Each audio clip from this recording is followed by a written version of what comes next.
case some of you haven't heard of RWE Innogy yet, we were previously, and not very long ago, known as RWE Empowering Renewables. We have, as our companies tend to have a little bit of a rebound recently. So, just to give you a very quick overview of our activity in Scotland, we have quite a broad portfolio of both operational wind farms and also operational hydro schemes. And for example, I think it was already been mentioned in Rachel's presentation at Benglass, which was operational in 1999 in the area here. So we have been around for some time with some of those projects. The main focus of our business is on and offshore wind with some hydro. We do operate across the whole of the UK, and some of the examples I'm going to draw on during this presentation go a little bit wider than just Scotland. I think in terms of sharing best practice and seeing what other communities are doing, it's great to look, very often when I speak to people in other parts of the UK, I'm talking about activities in Scotland, so it feels right to cross over with that. One thing we haven't mentioned, and I'm going to whiz through this slide quickly, we're obviously here to talk about community benefit, but there are, and community benefit funding, there are lots of broader benefits that are coming as a result of the larger scale commercial wind farm developments. And I think it's important not to forget those because they do sit alongside the community funding. We have a pipeline in Scotland of about 500 megawatts, and since 2010 we've invested £180 million into Scottish companies through various contracts, and £4 million worth of that was actually in or near to our Island Butte. We are doing lots of work with businesses around developing that supply chain as well for the future.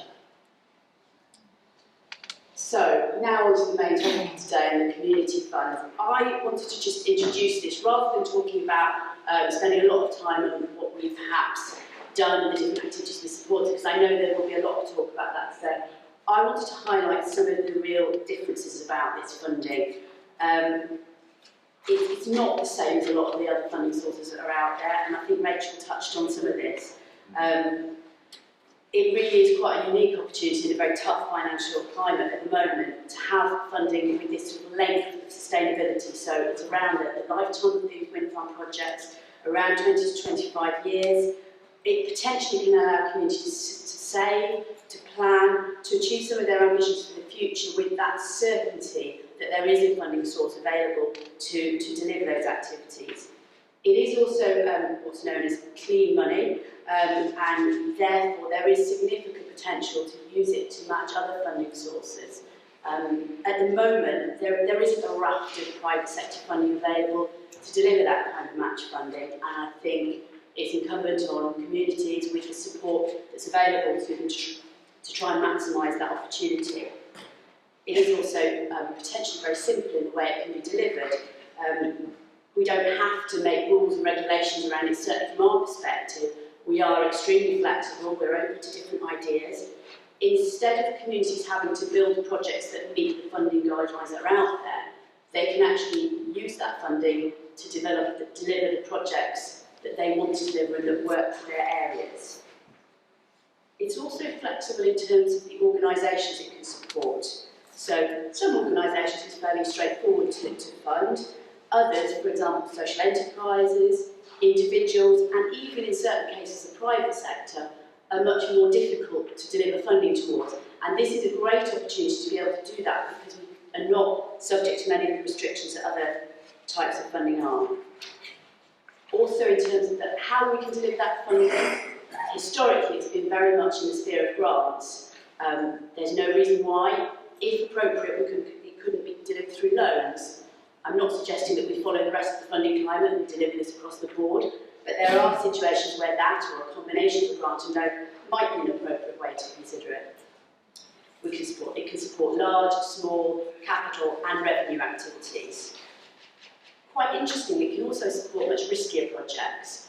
So if it's early stage developmental work, perhaps trying to bring a project to the point where it might be able to secure some of the other funding sources that are out there, this funding can be used for that. We have a great example in Mid Wales at the moment where one of our older community benefit funds, the community have done a lot of work to try and secure the future of their local school. As part of that, they've made a commitment that as a community they will fund and build a school building which they will continue to own and lease to the local authority. They're actually going to be using funds from the wind farm community funds to help secure a mortgage to allow them to deliver that project. That type of use of funding wouldn't probably be very acceptable to a lot of funders, and it's something that we can do. I'm not going to go into massive detail on the next bit because Rachel covered quite a lot of it, but it's about individuals and communities having the opportunity to drive and have their say about how this funding is delivered. That doesn't happen very often. We really, really strongly believe as a business that communities should continue to be at the heart of how community funding is delivered. I'll touch on our thoughts about more regional approaches, but I think however we move forward with looking at the delivery of larger funds, it's really, really vital that that unique history to how community funds have been delivered with representatives of communities involved in decision making is carried forward into future activity.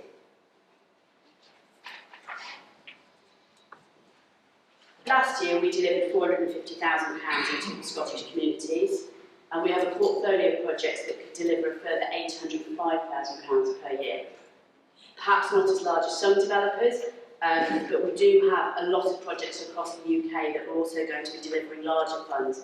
So there's certainly experience that we can share from those areas that may well be useful to yourselves. And I think what's quite important, this isn't about individual developers, this is about what the whole industry potentially can deliver to support communities. And there is a piece around how developers working with communities can perhaps work a little bit better together rather than always in isolation. Something we find regularly in Scotland where perhaps communities may be talking to not one of us, but several of us in quick succession, and perhaps we need to get better at talking between ourselves as well to make that process a little bit easier. We have 2 operational funds in Argyll and Bute, and sadly quite recently we had the Ardconnell project was turned down. That would have brought an additional funding of £225,000 per year to those communities. We take a bespoke approach. We think it's really important to share best practice and experience, but we also want to acknowledge the unique nature of every single community in which we work.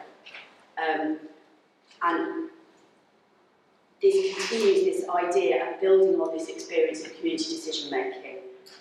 Governance, good governance, is becoming more and more important as the size of funds grow, but it's about how we can build that history into that future governance and make sure that we don't lose what's right at the heart of this funding, i.e. the community. We've been involved in lots of different consultation activities around the UK. Rachel mentioned Caithness Conversation, and I'll touch on one further towards the end of my presentation. We do identify lots of shared priorities across the different areas in which we work. It won't surprise anybody that jobs and skills comes up pretty much universally at every project where we work. But there are things which are more locally specific. For example, where there are perceptions about previous funding sources that maybe one community has benefited from and the other hasn't, and they've been sat next door to each other, and that kind of history can make an interesting climate to start working in. Throughout our approach and throughout our engagement with government and other stakeholders, one of our strongest standpoints has been through the development of any of the best practice guidelines and protocols, different documents you'll have seen, is not to underestimate the communities within which we might be working. We know from our experience that many of them have huge potential, huge skills in terms of their people, time, resources, knowledge, and also, not in every case, but in some cases, already have a really cohesive vision of where they want to go. In those situations, it feels like our place to support them to be able to achieve what they want to do through the delivery of these funds, and if necessary, if perhaps some of those areas are not quite as strong, to provide them with the additional support that might help them to get to that position. One example of a really engaged, active and driven community in Scotland for us has been around our Far wind farm in the Highlands. We work with two trusts, both around the different communities there that deliver the funds, and they put a lot of detail into planning how groups can access different funding streams. So, for example, they offer a winter fuel grants programme for elderly residents, as that's one of the issues that they've identified as being important in their area. They also identified skills and training as being an issue, and they've set up a training grant programme so that individuals can apply for a grant to support them in terms of taking part in training. This activity has been very much driven by that individual community. They've also funded a lot of other larger capital and revenue projects in the community, but it's been very interesting to see them identify specific grant areas that they would like to continue focusing on each year. At the end of the day, we want to be able to support communities to do what they want with this funding. Even if that does start moving into this slightly more regional approach to delivery of some funding, we feel it's absolutely fundamental that for that, the communities need to be the driving force behind that, rather than it potentially being something imposed on them. We also believe that where we have arrangements in place, it doesn't stop there. We're clearly involved with monitoring and trying to report what's going on. We're complying with the Scottish Register of Community Benefits, but sometimes things don't work. Sometimes things change, communities move on, years down the line, perhaps things aren't working as well as they can do. We're really open to being able to go back, re-talking to those communities and changing those arrangements potentially. We've talked about listening to communities. There's all of the projects that we work at, we go through various sort of arrangements of consultation and various ways of listening to communities. The Cadence conversation is a really good example about the depth that we go in to do that, and the time spent doing that can reap great rewards going forwards. And this, whether this might involve working with a local agency, for example, Foundation Scotland, or whether it's ourselves doing that work. We've talked about this regional approach. It's come up regularly in terms of how developers can work together, how that can potentially be driven by the community from the bottom up. We're really keen to support it, but we want to make sure that it is driven by that local community. There's a few other key issues there, and that's around developers working together, which I think we will progress with, hopefully. In fact, Caitlin's conversation has been really positive. Once we actually came to sharing the results, Foundation Scotland had a seminar with other developers, and they were really well received. There are new challenges coming forward. Shared ownership has been mentioned a couple of times. This is clearly a challenge for us. I think another challenge for us is about how we potentially support local people where they want either reduce energy costs or help to reduce their energy costs through energy efficiency measures. There's the policy framework. We have the Scottish Government Good Practice, the Firm Foundations documents from Foundation Scotland. Our one point to Argyll and Bute Council is we would urge you that when you're developing your policy, that it sits in line with those documents. As a developer, we don't have yet another set of guidelines that we're trying to fulfil. We're committed to delivering £5,000 per megawatt, but what we also think is really important is how that funding is delivered and the support we can offer to deliver that. I'm going to whiz through these slides now. We're talking about a joined-up approach. We want to make sure that where there's existing activity going on in an area, we're linking into that. In North Wales, where we were about to start some consultation work on a fund, we discovered a separate piece of consultation work that was being delivered by the local authority. What we're now doing is working alongside of them to deliver that, so that we can link into it and not doubling up, leaving communities kind of at sort of risk of consultation fatigue, and feeling that perhaps things haven't happened as a result of being asked 1,000 different questions.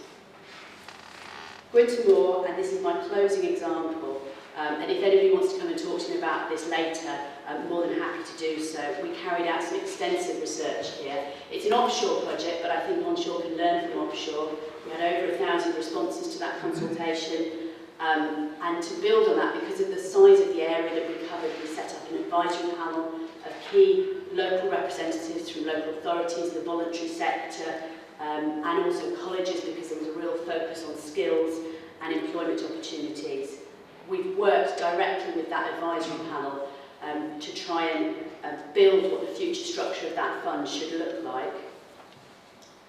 We've come, as a result of that work, so combining the consultation works and their knowledge and experience of the area, we've set high-level themes, we've split it into 2 sets of grants programmes, and developed a sort of broad structure that sits around that.